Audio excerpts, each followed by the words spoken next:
असहाय पराक्रमं महावीरं बन्धुदय सत्ययुक्तं मोहादेशे स्वयं बोध्यं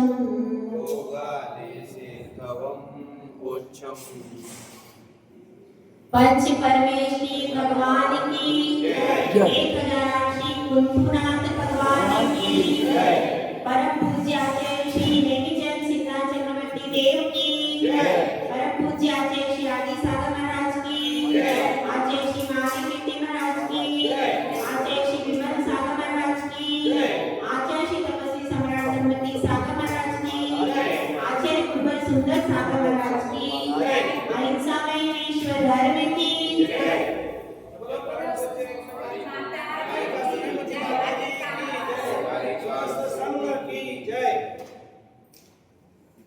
सूर्य अपनी ऊष्मा से इस पूरे योग को प्रकाशित करता है। जैसे जैसे सूर्य बढ़ता जाता है, अपनी गति को तेज करता है, वैसे वैसे उसकी ऊष्मा भी बढ़ती चली जाती है। लेकिन क्या होता है, बढ़ते बढ़ते बढ़ते बढ़ते एक दिन संध्या हो जाती है और पश्चिमा के अंक में वह अस्त हो जाता है। चंद्रमा भी उदित होता है। उदित होकर के चंद्रमा एकदम से अपनी यात्रा को शुरू करता है और पूर्णिमा को वह पूर्ण हो जाता है। तो परिवर्तन प्रकृति का नियम है। परिवर्तन प्रकृति में भी होता है और मनुष्यों में भी होता है, जीव में भी होता है। और प्रकृति को भी जिन शासन में जीव ही कहा गया, अन्य शासन में प्रकृति को जीव नहीं माना गया, लेकिन जिन शासन में प्रकृति को भी एक इंद्रिय जीव कहा गया। तो प्रकृति का नियम क्या है? परिवर्तन होता रहता है। कोई भी वस्तु जड़ रूप में नहीं रहती। केवल परिवर्तन कौन से द्रव्य नहीं करते हैं भाई? कौन सा द्रव्य परिवर्तन नहीं करता? हाँ प्रतिभा, कौन सा द्रव्य परिवर्तन नहीं करता है? कोई अपने में परिवर्तन करता है। हाँ, कौन सा द्रव्य परिवर्तन नहीं करता है? मेरे को द्रव्य का नाम पूछना है। कौन सा? अधर्म द्रव्य परिवर्तन नहीं करता। हाँ भाई, इधर से और कोई बता रहा है? हाँ, सोमा परिवर्तन। हाँ बताइए, और कोई बताएगा? कौन सा द्रव्य परिवर्तन नहीं करता? हाँ, सब में परिवर्तन होता है। सब द्रव्य में परिवर्तन होता है। ठीक है। हाँ, आप दोनों क्या कह रहे हैं? नीलेश भैया और सागर भैया? निश्चय से। हाँ, नहीं सभी नीलेश भैया वही आंसर है। क्यों आप नया कुछ नहीं बता सकते? नहीं, वही बोला था हमने, फिर बाद में उन्होंने बोला। नहीं, तेल में भी बदल जाती है, अपने आप में करे, पर्याय में करे। प्रत्येक द्रव्य परिवर्तन करता ही है।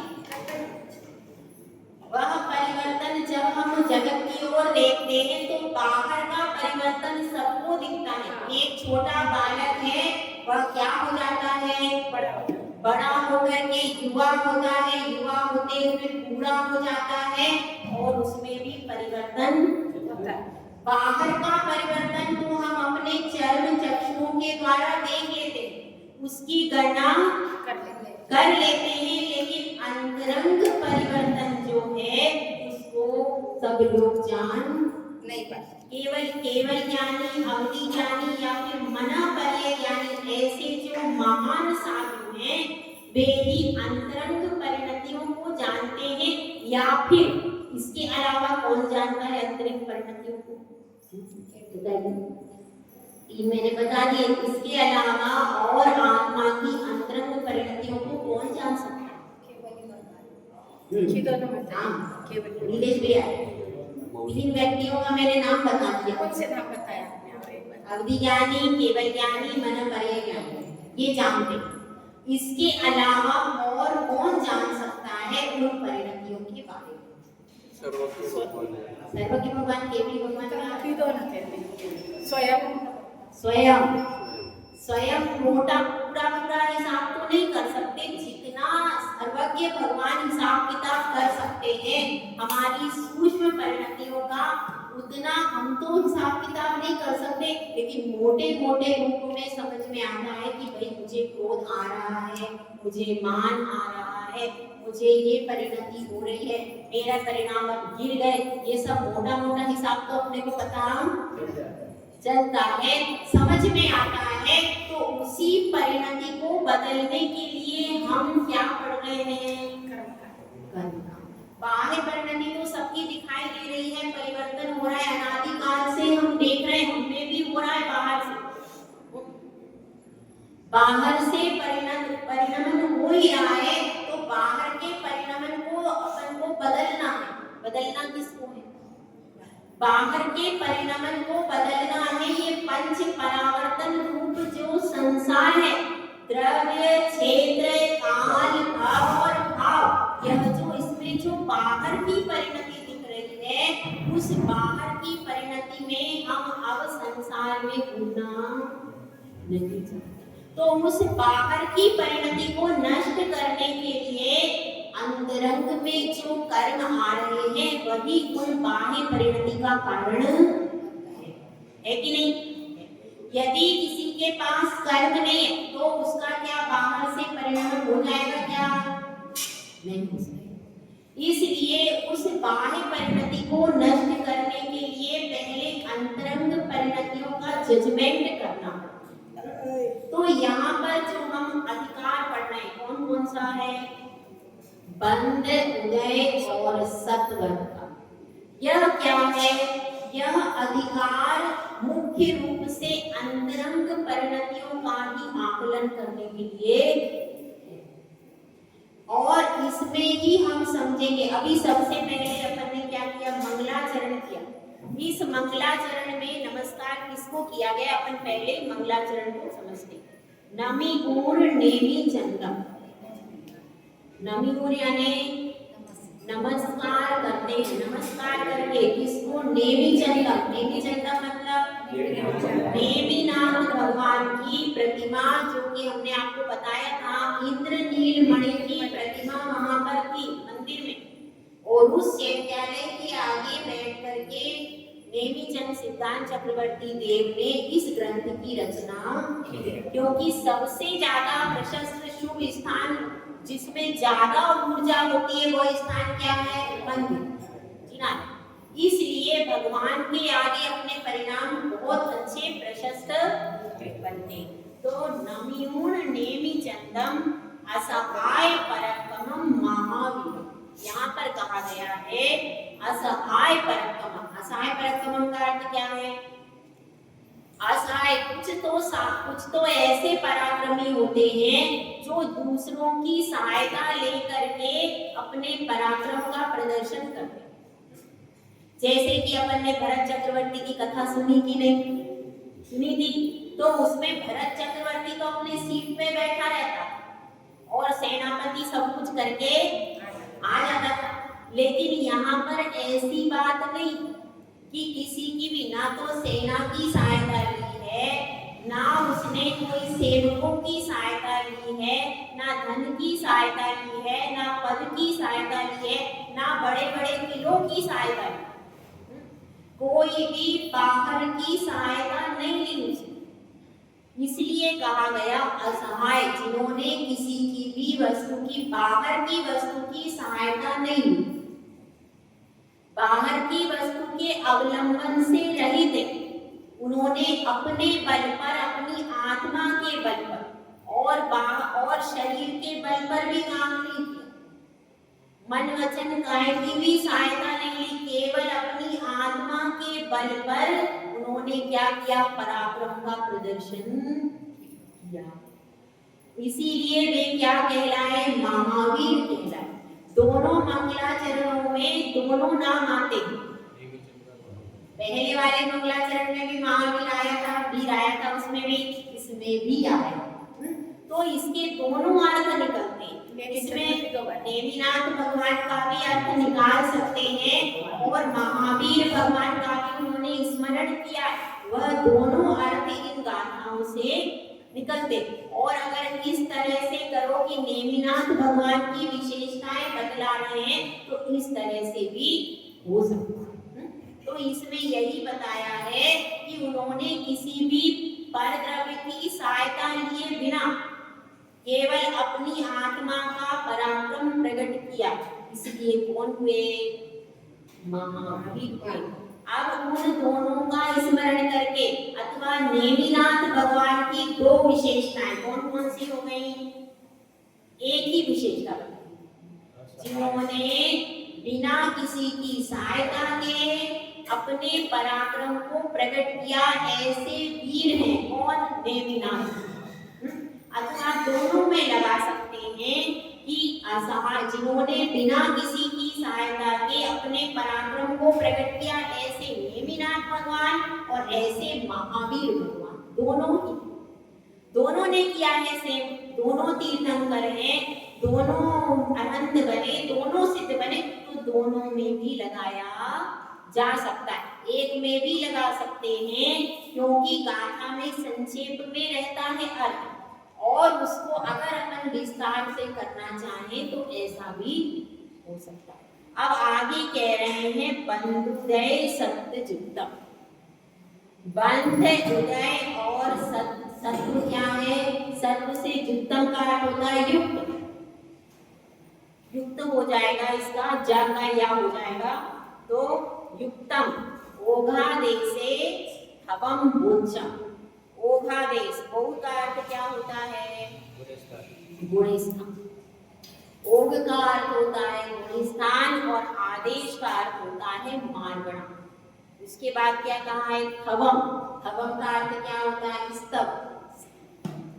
स्तव बोचम। बोचम यानी कहूंगा। स्तव का भी अर्थ अभी सब आ गया है। इसमें भी ये सीरियल से पिक्चर चलेगी। पूरी पिक्चर जो है अपनी कर्मकांड की है, अच्छी लग रही है कि नहीं है?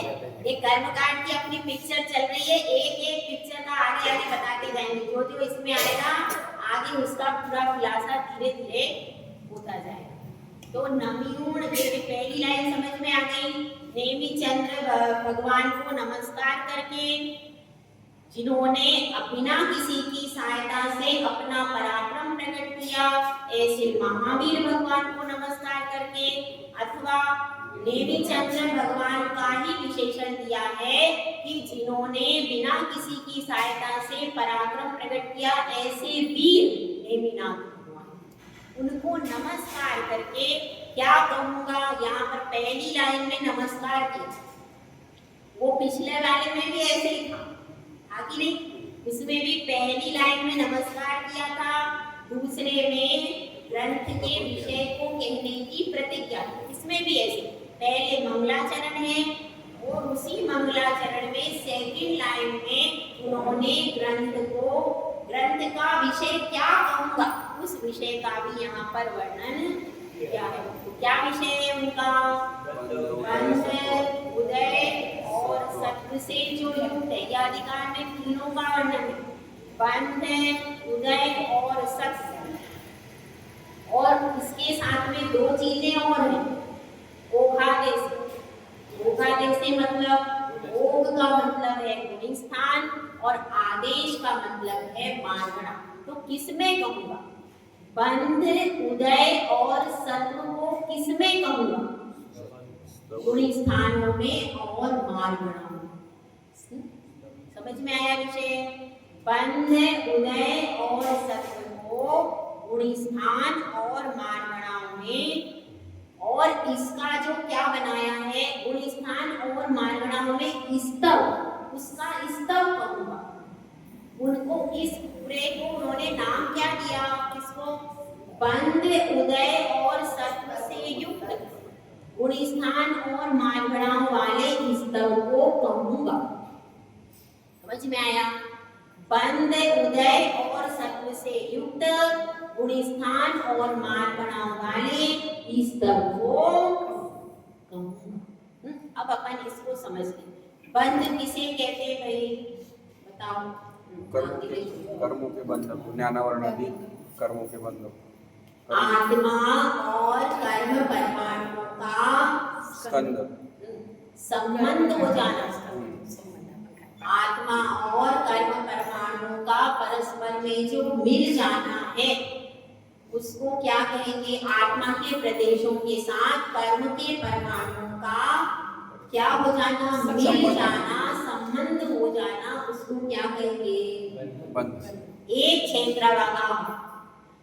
क्षेत्रवागाह रूप संबंध हो जाना है, यानी आत्मा के प्रदेशों पर ही कर्म है, बाहर नहीं।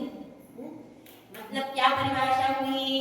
आत्मा और कर्मों का एक क्षेत्रवागाह संबंध हो जाना क्या कहलाएगा?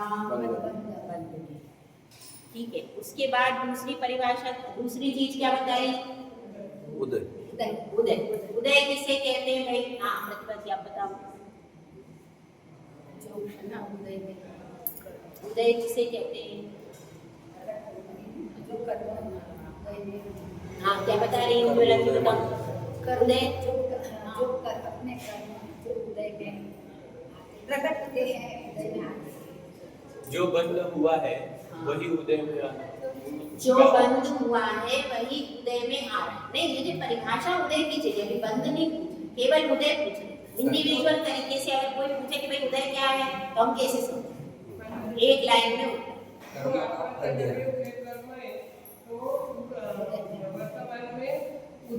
फल ले रहे हो, कर्मों का फल देना, एक लाइन में शॉर्ट एंड स्वीट उत्तर क्या? कर्मों का फल देना उदय है। बस एक लाइन में उसको कर दिया तो क्या होगी? एक लाइन में परिभाषा, कर्मों का फल देना उदय। ठीक है। इसके बाद तीसरी चीज है सत्व। उसको क्या, सत्व क्या होता है बताइए? जो आत्मा में कर्मों की सत्ता पड़ी है, जो बंधे हैं वो सत्ता में पड़े, उदय में आए। कर्म का, हाँ, कर्म जो सत्ता में पड़े हुए हैं, उदय में नहीं आए अभी तक। नहीं, जो अपन को सिर्फ एक लाइन की शॉर्ट, पहले सरल सरल समझ ले फिर बाद में अंदर घुसेंगे। जो कर्म सत्ता में है, हमारे पास है, जो कर्म हमारे पास है वो क्या हो गई? सत्ता। समझ में आ गया? बंध किसको कहेंगे? आत्मा का और कर्म परमाणु का एक क्षेत्रवागाह संबंध हो जाना, मिल जाना दोनों का, आत्मा और कर्मों का, वो तो क्या हो गया? बंध। दूसरी चीज एक लाइन में अपन समझेंगे, कर्म का उदय, यानी कर्मों का फल देना उदय है। ठीक है। तीसरी चीज, कर्मों का अपने पास में जितने कर्म हैं, अपने पास में जितने कर्म हैं वो क्या हो गए? समझ में आ गया? तीनों का सरल से सरल शब्द हो गया, ये उसका हो गया। इसके बाद क्या है? इसके बाद आगे बात चल रही है ओघ। ओघ यानी क्या? गुणस्थान। तो गुणस्थान क्या होता है भाई? पढ़ा है? देखो आत्मा के तात्पर्य है योग और योग। इसको अपन थोड़ा सा समझाते हैं। आप लोगों का ये सब्जेक्ट तो बिल्कुल नया है, नया है ना? ठीक है। तो अपन एक छोटी सी कहानी के माध्यम से धीरे धीरे आगे बढ़ते हैं। देखिए, एक इंद्रपुरी को भी तिरस्कृत करने वाली एक बहुत सुंदर नगरी थी, और वह इतनी सुंदर नगरी थी, उस नगरी का नाम था मोहपुरी। ठीक है। उस नगरी का नाम था मोहपुरी, और वह उसमें क्या थी? उसमें तालाब थे। कैसे तालाब थे? तृष्णा रूपी सरोवर थे, कषाय के ऊंचे ऊंचे पर्वत थे। इसमें मोहपुरी, और उसमें राजा राज करता था, उसका नाम क्या था? मोहनी। ठीक है। वह राजा मोहनी राज करता था, और वह राजा ऐसा था कि उसमें सब जीव जितने रहते थे सब राग द्वेष से भरे हुए जीव उसके अंदर रहते थे, और सब लोग मोह से प्रभावित होकर के रहते थे। उस मोह राजा का, और इसके बाद ये नगरी मोहपुरी, इसके पास में एक और दूसरी नगरी थी, उसका नाम क्या था? योगपुरी, ठीक है। यह नगरी का नाम क्या हो गई? मोहपुरी। इसके पास में एक और दूसरी नगरी थी जिसका नाम क्या था? योगपुरी। उसमें 3 नदियां थी, एक मन सरिता, एक वचन सरिता और एक काय सरिता। 3 प्रकार की नगरी उस योगपुरी में बहती थी। उस योगपुरी का राजा था योगराज। मोहपुरी का राजा क्या था? मोहराज। और योगपुरी का राजा कौन सा था? तो अब उन दोनों की बहुत गहरी मित्रता थी। इनकी मोहराज और योगराज दोनों कैसे घनिष्ठ घनिष्ठ, जैसे ये भैया है ना, नीलेश भैया और स्वागत भैया, ऐसे दोनों बहुत घनिष्ठ प्रेम था। दोनों का आपस में बहुत घनिष्ठ प्रेम था और अपने संबंध को हमेशा के लिए करने के लिए योग ने अपनी योगिनी नामक बहन का विवाह किसके साथ कर दिया था? मोहराज के साथ में उसने विवाह कर दिया ताकि हमारा संबंध और घनिष्ठ हो जाए। तो अब क्या हुआ? जब इनका विवाह हो गया तो उसमें क्या क्या किसकी उत्पत्ति हुई? 2 बेटे उत्पत्ति हुई। कौन कौन से होंगे बताइए? दर्शन मुनि और चारित्र मुनि। 2 बेटे उनसे, किसके बेटे हैं वो? मोहराज और योगिनी के। अब हम समझते हैं गुण स्थान। देखिए, वास्तव में जो परिणतियां होती हैं, बहिरंग परिणति तो आप समझते हो, अंतरंग परिणतियों को नापने के लिए जिसका प्रयोग किया जाता है वह है गुण स्थान। जैसे जल को मापने का एक पैमाना है, दूध को मापा जाता है मिलीमीटर से मापते, दूध को मापते, सड़क को मापते हैं किलोमीटर से, और किसको मापते हैं बताइए? टेम्परेचर। टेम्परेचर को नापते हैं थर्मामीटर के द्वारा।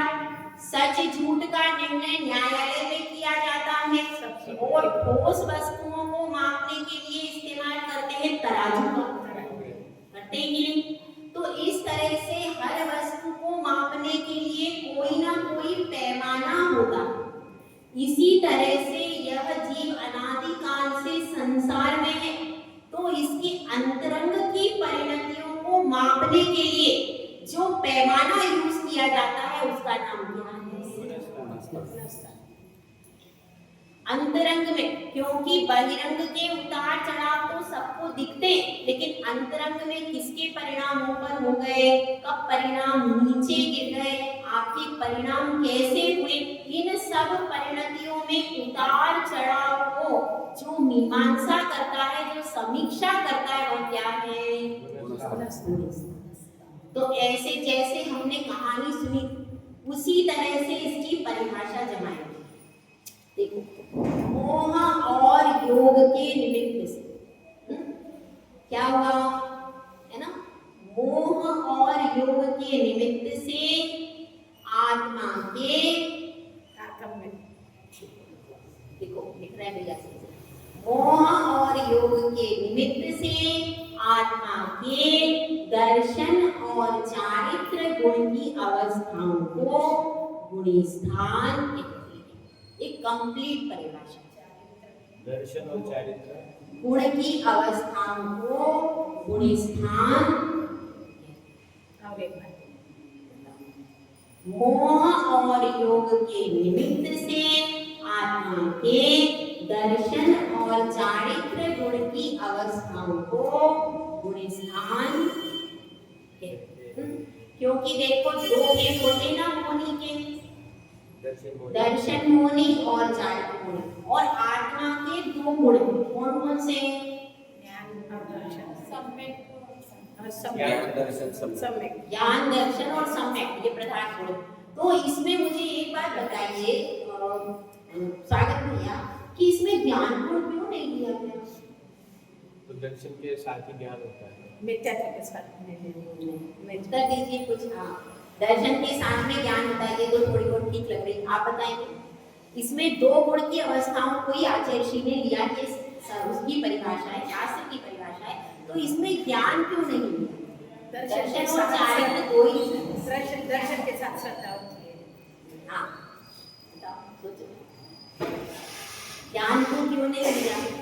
किसमें? के सिवाय ज्ञान होगा ही नहीं, दर्शन पहले ही आया है। देखो इसको ऐसे नहीं लिया क्योंकि देखिए जो उतार चढ़ाव आत्मा में होते हैं वो मुख्य रूप से दर्शन और चारित्र के द्वारा ही होते हैं। ज्ञान के द्वारा आपका उतार चढ़ाव नहीं होता। ज्ञान तो है वो तो मध्य दीपक के समान होता। आप चाहो तो उसको श्रद्धा को उससे सम्यक कर लो और या चारित्र को सम्यक कर लो। ज्ञान तो जैसा है वैसा ही रहता है। तारतम्यता या उतार चढ़ाव किसमें आता है? या तो श्रद्धा में आएगा या चारित्र में आएगा। दो ही चीजों में उतार चढ़ाव आता है। ज्ञान तो जो है वो है वैसा ही है। ज्ञान में कोई अंतर नहीं आता है। दर्शन और चारित्र गुण की अवस्थाओं में उतार चढ़ाव आता है और वह दिखाई भी देता है। तो इसलिए यहाँ पर केवल दो गुण लिए। और भी बात समझ लीजिए, गुण स्थान की यहाँ पर चर्चा चल रही है। गुण स्थान में पूरा गुण स्थान इन दो के आधार पर ही है। मुख्य कारण क्या है? जिस सब्जेक्ट को अपन पढ़ रहे हैं, कौन सा सब्जेक्ट है? गुण स्थान। तो गुण स्थान में आपको बताएंगे कि सारे गुण स्थान दर्शन और चारित्र के ऊपर ही डिपेंड है। दो ही कर्म इसमें मुख्यता से आएंगे, दर्शन होनी और चारित्र होनी।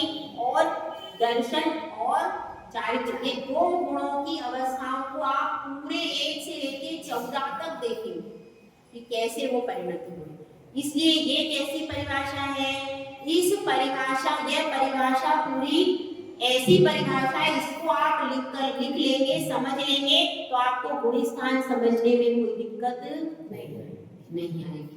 तो दो चीजें मुख्य हैं। कौन कौन सी है? दर्शन और चारित्र। और किसके द्वारा बनता है? अगर मोह का योग से मेल दोनों की प्रेम है तो गुण स्थान बनेंगे। यदि प्रेम नहीं है तो बनेंगे। दोनों की जब परिणति मिलेगी, दोनों जब मित्र बनेंगे तभी गुण स्थान बनेंगे। अगर आत्मा के पास, जिस आत्मा के पास मोह भी नहीं है, योग भी नहीं है, उसका गुण स्थान बनेगा क्या? जैसे कि सिद्ध भगवान के पास मोह है, योग है, तो दोनों चीजें होती है। क्योंकि देखो योग तो रहता ही रहता है। अपने पास कौन कौन सी चीजें हैं भाई? हाँ प्रतिभा, वो भी है, योग भी है, अपने पास तो दोनों है। तो दोनों होना चाहिए। यदि दो, एक तो एक कब रहती है?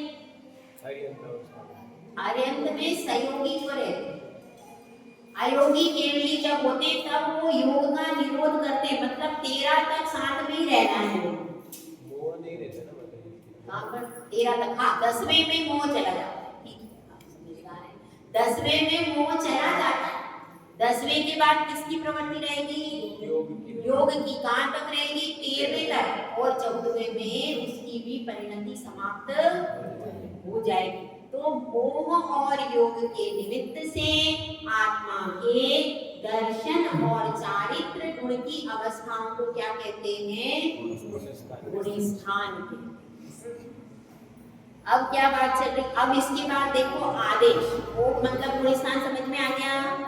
अब आदेश। आदेश का अर्थ क्या होता है? मार्गणा। वो एक गुण स्थान का नाम है सामान्य। गुण स्थान को सामान्य कहते हैं, सामान्य प्रवृत्ति। और इसको क्या कहते हैं? विशेष मार्गणा।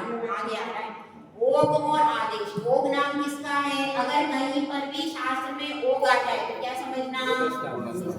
और आदेश आ जाए तो मार्गणा किसे कहते हैं? जो जीव की खोज करनी है ना, जीवों की खोज के स्थान को मार्गणा कहते हैं। कहाँ कहाँ पर जीव है इसकी गणना करना। कहाँ कहाँ पर जीव है इसकी गणना करना, इसका पता लगाना, ये क्या है? मार्गणा। समझ में आई? मतलब जीव कहाँ कहाँ पर है उनका जगह जगह पर खोज करना, उसको क्या कहेंगे? मार्गणा विशेष होती है, गुण स्थान सामान्य। विस्तार विशेष और क्योंकि देखिए गुणस्थान 14 तक करके रुक जाए, लेकिन 14 के आगे भी मारना जाएगी कि भाई सिद्ध कहाँ है, वो सिद्ध के आगे भी जाएगी, लेकिन गुणस्थान तो यहाँ संसारी जीवों के ही होते, ये भी बात समझ लेना, गुणस्थान संसारी जीवों के ही होते हैं, जबकि मार्गणा में क्या होता है, विशेष कथन किया जाता है। इसका दोनों का अंतर लिखवा देंगे गुणस्थान, ठीक है। तो इसमें समझ में टाइम बता दो, घड़ी खराब हो। 9:05। तो यह समझ में आया गुणस्थान और थवम। थवम की व्याख्या अगले श्लोक में आएगी। स्तव किसको कहते हैं, बाकी सब शब्द समझ में आ गए, ठीक है। तो यह इसका मंगलाचरण है। अब यही मंगलाचरण अपन आगे करेंगे। अब इसमें क्या बताया, थवम। थवम मतलब क्या होता है, इसको आचार्य परमेश की आगे समझा है। थवम मतलब स्तव, आपने पूछा था ना स्तव क्या होता है, यह अगली गाथा में बता रहे थे। शैलंगे कंगे कं शयनंगे कंगे यार सवितरं ससंखेव यार सवितरं ससंखेवं वर्णन सत्तम वै तुई वर्णन सत्तम थय थई धम्म कहा होई नियमेण। ब्रह्म कहा होई नियमेण। इसमें बताया गया है शयल, शयल मतलब सकल, जिसमें सकल अंग का वर्णन विस्तार या संक्षेप से किया जाता है, उस शास्त्र को स्तव के। सभी अंग यानी कौन, द्वादशांग। जिस शास्त्र में द्वादशांग का वर्णन किया जाता है, उस शास्त्र को स्तव कहते हैं। फिर क्या बताया, फिर बताया जिसमें एक अंग का वर्णन विस्तार या संक्षेप से किया जाता है, उसे स्तुति कहते हैं। समझ में आया, जिसमें 12 अंगों का वर्णन, सकल अंगों का वर्णन संक्षेप या विस्तार से किया जाता है, उसको क्या कहते हैं, जिसमें एक अंग का वर्णन विस्तार या संक्षेप से किया जाता है, उसको क्या कहते हैं, स्तुति। समझ में आया अंतर, स्तव में 12 अंग का वर्णन संक्षेप या विस्तार से होगा, और स्तुति में एक अंग का वर्णन संक्षेप या विस्तार से होगा। और आगे भी बता दें, जिसमें एक अंग के अधिकार का वर्णन विस्तार या संक्षेप से किया जाता है, उसे क्या कहते हैं, उसे धर्म कथा कहते हैं। जिसमें द्वादशांग में से किसी भी एक अंग का वर्णन, एक अंग के एक अधिकार, समझ में आया, एक अंग के एक अधिकार का वर्णन विस्तार या संक्षेप से किया जाता है, उसे धर्म कथा कहते हैं या वस्तु कहते हैं, ठीक है। धर्म कथा से आपको ज्यादा अच्छा समझ में आए, धर्म कथा कहते हैं या वस्तु कहते हैं। अगर परीक्षा में पूछ ले वस्तु किसे कहते हैं तो परेशान मत, इसका अर्थ धर्म, ठीक है। अब इसको एक बार रिपीट कर लेते हैं। जिसमें संपूर्ण अंगों का संक्षेप और विस्तार, संक्षेप या विस्तार से वर्णन होता है, उसको क्या कहते हैं, स्तव। जिसमें एक अंग का संक्षेप या विस्तार से वर्णन किया जाता है, उसको कहते हैं स्तुति।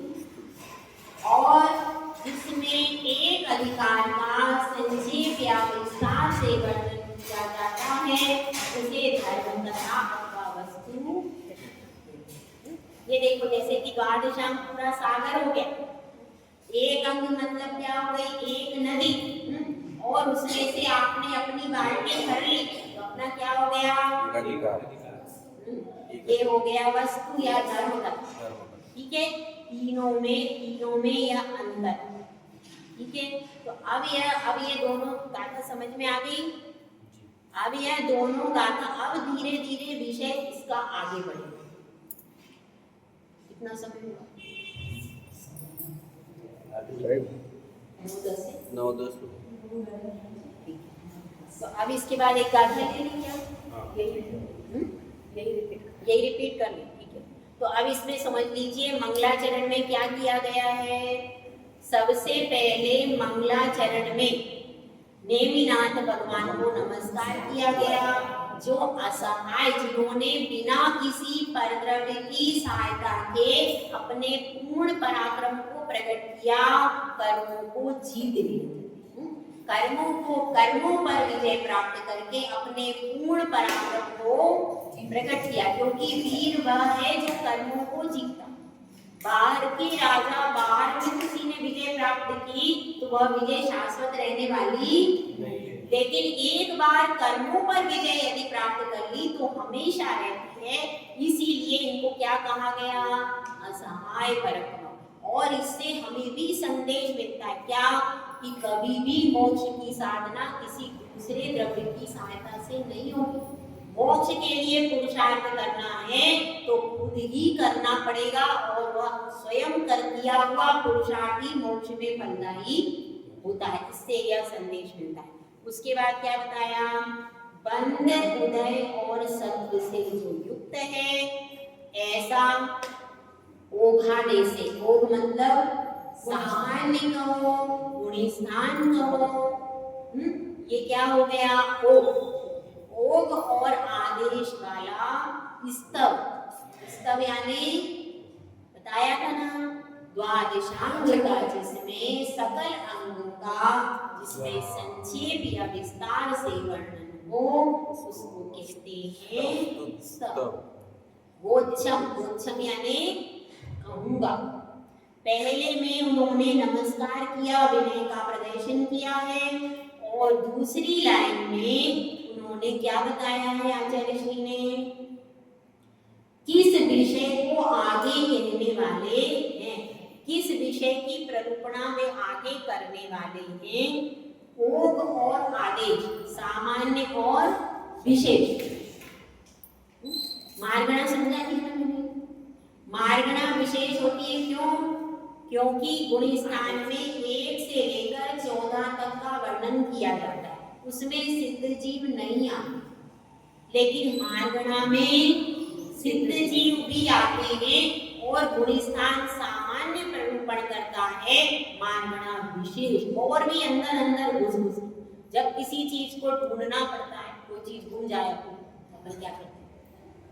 वही सोने की अंगूठी घूम गई तो क्या होता है? पूरे घर का सामान निकाल के देखेंगे कहाँ गई, हाँ, और बाथरूम में भी चले जाएंगे, कहाँ गई, पूरा घर बिल्कुल छान लेंगे। इसी तरह से सामान्य से गुण स्थान तो ऐसा ऊपर देख लिया भाई, सरका के थोड़ा देख लो भाई, दिख रही है, लेकिन मार्गणा कहेगी नहीं, सब देखो, एक बर्तन निकालो, बिस्तर निकालो, सब निकालो, एकदम देखो। तो विशेष अंदर घुस के काम करती है, वो क्या है? तो इसमें जो वर्णन आएगा बंध, उदय और सत्व का, गुण स्थानों में और मार्गणाओं में जो स्तव उन्होंने कहा, वह स्तव इसके माध्यम से पूरा यहाँ पर समझाया जाएगा। अब इसके बाद दूसरी गाथा का रिवीजन करते हैं। पहले क्या बताया? जिसमें सकल अंग का संक्षेप या विस्तार से वर्णन किया जाता है, उसको स्तव कहते हैं। और जिसमें एक अंग का विस्तार या संक्षेप से वर्णन किया जाता है, उसको स्तुति कहते हैं। जिसमें एक अधिकार का संक्षेप या विस्तार से वर्णन किया जाता है, उसको धर्म कथा वस्तु। इनको दोनों को तो याद हो गया, ठीक है? ये तीन है, जैसे द्वादशांग रूपी सागर है, उसके बाद वो क्या हो गया? स्तव। उसके बाद एक नदी हो गई स्तुति, और एक नदी में से एक गगरा भर लिया, गागर भर ली, क्या हो गया? धर्म कथा। और इसमें प्रथमानुयोग भी आता है। धर्म कथा मतलब प्रथमानुयोग पूरा इसके अंतर्गत आ जाता है। इसके अंतर्गत वस्तु या धर्म कथा के अंतर्गत, ठीक है? वस्तु और धर्म कथा समानार्थी हुई है। तो अब आगे इसमें चलेगा, अभी तो इसमें बंध के भेद वगैरह बताएंगे, और 4 प्रकार का बंध आएगा और उसके भेद प्रभेद आएंगे। ठीक है? एक આ એક आएगा ગાતા કેટલી ની બને? क्या? एक गाता કેટલા एक ही વાગે? गाता ना? 9-10 5 मिनट वाली एक गाता કેટલી ની બને? इसका विस्तार दोपहर को समझेंगे। विस्तार तो चार्ट वगैरह बनाने का। ठीक है? देखो एक गाथा और ले लेते हैं, सिर्फ इसका विस्तार दोपहर को समझेंगे। थोड़ी सी कठिन है। पैडी कीदी अनुभाग પૈડીઠિતિ અનુભાગ पदेश बंधोति चतुर्विभो बंधो પદેશ દંડો ચતુર્વિધો બંધો कस्मणु कस्सम કસ્મણુકસ્સમ जहन मा जहन गमति कुतम कुतम જગન્નમજ્જગણંતિ કુલમ ये सेम गाथा थी ना माता जी शायद पिछले रवि दिखा संग्रह में पहली लाइन वाली પૈડીઠિતિ અનુભાગ उसमें भी हाँ वो उसमें भी उसमें रवि संग्रह पैडी कीदी अनुभाग पदेश वेदांत चतुर्विभो बंधो हाँ वो है उसमें रवि संग्रह में वो रवि संग्रह में गाता है। मैंने भी पढ़ी थी तो मुझे लग रहा है रवि संग्रह पर इसमें अलग तरीके से बताया। अब इसमें क्या बताया देखो, प्रकृति स्थिति अनुभाग और प्रदेश 4 प्रकार का बंध होता है। सोफी होती है ठीक है? सोफी जी प्रकृति स्थिति अनुभाग और प्रदेश 4 प्रकार का बंध होता है। ठीक है? और यह इसमें क्या भेद है? उत्कृष्ट अनुत्कृष्ट जघन्य और अजघन्य ऐसे इसमें 4 गुण। अपन से पहले प्रकृति आदि को समझ लें। प्रकृति का मतलब क्या होता है भाई? स्वभाव तो कर्म का स्वभाव क्या है? प्रकृति। और प्रकृति स्थिति मतलब क्या है? कर्म कितने समय तक हमारी आत्मा के साथ में नहीं, कर्म की हमने कितनी स्थिति बांधी है, कर्म की हमने कितनी स्थिति बांधी है वह क्या होगी कि स्थिति। स्थिति बन कर्म का बंध हुआ तो कितने समय का बंधा? 10 सागर का बंधा है कि 20 सागर का बंधा है, कितना बंधा है? तो उसकी जो काल होता है उसकी काल की मर्यादा क्या कहलाएगी? स्थिति ठीक है? प्रकृति स्थिति अनुभाग। अनुभाग मतलब क्या है? फल देने की फल शक्ति। देने की शक्ति। वह कितना फल देगी मतलब उसकी फल देने में पावर कितनी। पावर को क्या कहेंगे? अनुभव अनुभाग। जैसे वोल्टेज, अपन किसको कहते हैं? वोल्टेज मतलब जितना वोल्टेज यदि कम होता है तो बल्ब कैसा होता है? धीरे जलता है, और अगर पूरा होता है तो अच्छे से जलता है। तो जितना वोल्टेज होगा, जितना पावर होगा, वैसी आपकी बिजली जलेगी। जैसे दूध में पावर कितना है? कम है, और अगर उसका मावा कर लिया जाए तो बढ़ जाता है, और अगर उसमें घी बना लिया जाए तो और बढ़ जाता है। फिर पनीर बनते हैं तो पनीर का हल्का उससे हल्का हो जाता है। मावा भारी है, पनीर की शक्ति उससे कम है, दूध की उससे भी कम है, और दूध में यदि आपने पानी मिला लिया तो और भी कम हो गई। जिस दूध में पानी नहीं मिला हुआ उसकी पावर ज्यादा है। ज्यादा है, और जिसमें पानी मिला लिया तो कम। उसकी पावर कम। कम हो गई। तो इस तरह से ये पावर जैसे घटती रहती है ना, उसी तरह से अनुभाग शक्ति का मतलब है उसमें फल देने की शक्ति कितनी है। अगर उसमें फल देने की ज्यादा शक्ति नहीं, अगर कर्म ज्यादा बलवान नहीं है और आपने शुभ प्रकृतियां ज्यादा बढ़ा ली तो आपका वह कर्म आपको प्रभावित ही नहीं करेगा। और अगर वो ज्यादा अशुभ कर्म ज्यादा बलवान है तो आपका शुभ कर्म भी उसको शुभ कर्म को वह दबा देगा। इसलिए जो शक्तिशाली होगा वह प्रभावित करेगा। इसलिए यहाँ पर क्या समझाया है कि कर्म के फल देने की शक्ति कैसी है, कितनी। उसके बाद आत्मकन क्या बताया? प्रदेश प्रदेश। प्रदेश का मतलब क्या है? उसमें कितने परमाणु हैं, कर्म के परमाणु। समझ में आई बात? जैसे 100 परमाणुओं का कर्म आपकी आत्मा को बना, कितने परमाणु है उसमें? 100 परमाणुओं का स्कंद। हाँ, तो 100 परमाणुओं की जो संख्या हो गई वो क्या कहलाएगी? प्रदेश। प्रदेश का मतलब क्या है? जो बंध हुआ है उस कर्म परमाणु में कितने परमाणु हैं जो जो स्कंद आ रहा है, कर्म भूतगल आ रहा है, उसमें कितने परमाणु हैं, ये कौन बताएगा? प्रदेश। प्रदेश बंध में उसकी गणना की जाती है कि कर्म परमाणुओं की संख्या। अपन एक लाइन में समझना चाहे तो क्या हो गया? कर्म परमाणुओं की संख्या। ठीक है, एक बात फिर इसको समझ ले। प्रकृति मतलब स्वभाव। जैसे नीम का स्वभाव होता है कड़वा, दूध का स्वभाव मीठा, शक्कर का स्वभाव शीतल, जल का स्वभाव शीतल, चंदन का कैसा होता है? शीतल। तो इस तरह से अग्नि का जो स्वभाव जिस कर्म, जैसे ज्ञानावरण कर्म का स्वभाव क्या है? ज्ञान को ढकना। दर्शनावरण स्वभाव का क्या है? दर्शन को ढकना। मुनि कर्म का स्वभाव क्या है? उचित करना। तो ये सब कर्म के जो स्वभाव है वह अपने स्वभाव को छोड़ता नहीं। ऐसा नहीं होगा कि ज्ञानावरणी मोहनी का काम कर ले, ऐसा कर सकते हैं कि नहीं? अपने घर में तो होता है, अपनी जो वो जो है कौन, हाँ मम्मी जो है वो क्या करती है? झाड़ू भी लगा लेती है, पोछा भी लगा लेती है, भोजन भी बना लेती है और दुकान पे भी बैठ जाती है। ऐसा वहां नहीं होता क्या? वो सारा क्यों? उसका स्वभाव है। वो बहुत समझदार कर्म है, वो ऐसा नहीं करता। अगर उसको दुकान पे बिठाया जाएगा, अगर उसको दुकान पे बिठाया जाएगा तो वो दुकान पे ही बैठेगा, वो घर में आके काम नहीं करेगा। लेकिन अपन क्या करते हैं? अपन अपने परिवार से कितना यूज कर लेते हैं, उसको दुकान पे भी बिठा देंगे, उसको घर में भी काम करवा लेंगे और बाहर बाजार भी सामान भी लाने भेज देंगे। उसका इतना पूरा उपयोग करता है, अपना शक्तिशाली कैसे रहेगा? फिर अपन कमजोर हो जाते हैं ना सारा काम करके। इसलिए कर्म समझदार उसने कहा मैं एक ही काम करूंगा, दूसरे का सब कर्म अपना अपना काम करते हैं, सब सेपरेट रहते हैं। यदि एक दूसरे का करने लगे तो उनकी शक्ति कम हो जाएगी। इसलिए सब पावरफुल रहने के लिए समझदारी से अपना अपना काम करते रहते हैं। ये क्या हो गया? प्रकृति। उसके बाद क्या? स्थिति। काल की मर्यादा को स्थिति कहते हैं। बंधन काल की जो मर्यादा है उसको क्या कहेंगे? वो स्थिति कम ज्यादा हो सकती है।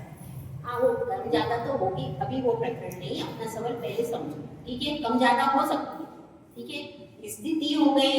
उसके बाद तीसरे नंबर पर आएगा अनुभव। कर्म की फल देने की शक्ति क्या कहलाएगी? अनुभव के फल देने की शक्ति अनुभव। और प्रदेश किसको कहते हैं? संख्या। कर्म के परमाणुओं की संख्या, कितने कर्म परमाणुओं का बंध हुआ। तो एक एक लाइन में इसको समझ ले, फिर बाद में डिटेल में समझेंगे तो समझ में आ जाए। तो कर्म परमाणुओं की संख्या क्या कहलाएगी? प्रदेश। ठीक है, अब इसमें और ये तीन जो होते हैं भेद प्रभेद, इसको दोपहर में चार्ट आदि के द्वारा आपको समझाएंगे। जय दुर्गा, जय सुंदर, सावधान।